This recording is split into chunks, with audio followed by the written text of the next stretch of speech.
शायद ये सवाल भी बड़ा क्लीशे ही है, बट फिर भी मैं पूछना चाहूंगा, क्योंकि जो लोग सुन रहे हैं शायद पहली बार जी। सुन रहे होंगे मेरे मार्फत, कि जिस दिल्ली में आप बड़े हो रहे थे, जिस उम्र में, जिस समय बड़े हुए थे, जब लोगों के अंदर मतलब जजमेंटल और भी थे कहीं ज्यादा लोग, तो ये जो बहुत बार आपने सुना होगा, दोस्तों के अंदर तो बचपन में होता नहीं हो, तो बोल ही देते हैं कि अरे तुम तो ऐसे हो, तुम ये नहीं कर सकते, तुम नहीं कर सकते। जी। आपको भी अंदर अंदर वो कुट रहा होगा वो बात कि यार मैं क्यों नहीं कर पाता जो वो कर, जैसे वो दौड़ सकते हैं, जैसे वो भाग सकते हैं। जी। तो पहला सवाल मेरा ये है इसका कि इसका जो असर है सबकॉन्शियस में, डीप सबकॉन्शियस में, क्या उससे उभर पाए आप? और अगर नहीं उभरे हैं तो कौन सी ऐसी चीजें हैं जो अभी भी ट्रिगर करती हैं उसी इम्पैक्ट की वजह से? चलिए पहले इसका जवाब दे तो फिर मैं दूसरा सवाल पूछता हूँ। ओके।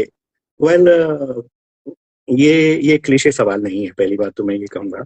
अच्छा। तो बट बहुत इंपॉर्टेंट सवाल है, बहुत इंपॉर्टेंट सवाल है, क्योंकि जब हमें बचपन से किसी विकलांगता का सामना करना पड़ता है तो उसकी अलग प्रकार की चुनौतियां होती है। अगर किसी को बाद में डिसेबिलिटी होती है, मान लीजिए किसी एक्सीडेंट के कारण, तो उसकी अलग प्रकार की चुनौतियां होती है।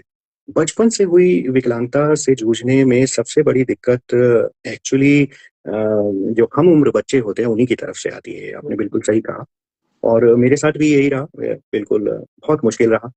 लेकिन वहां से मुझे लगता है कि मैं पूरी तरह से उबर गया।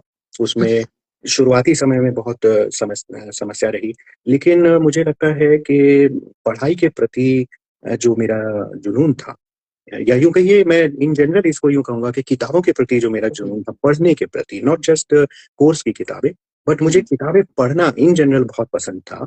तो शायद कहीं ना कहीं उन किताबों ने मुझे एक ऐसा मेरे चारों तरफ एक डिफेंसिव मैकेनिज्म क्रिएट किया, जिससे कि मैं अपने आप को उन चीजों से बचा भी पाया और उनसे निकल भी पाया।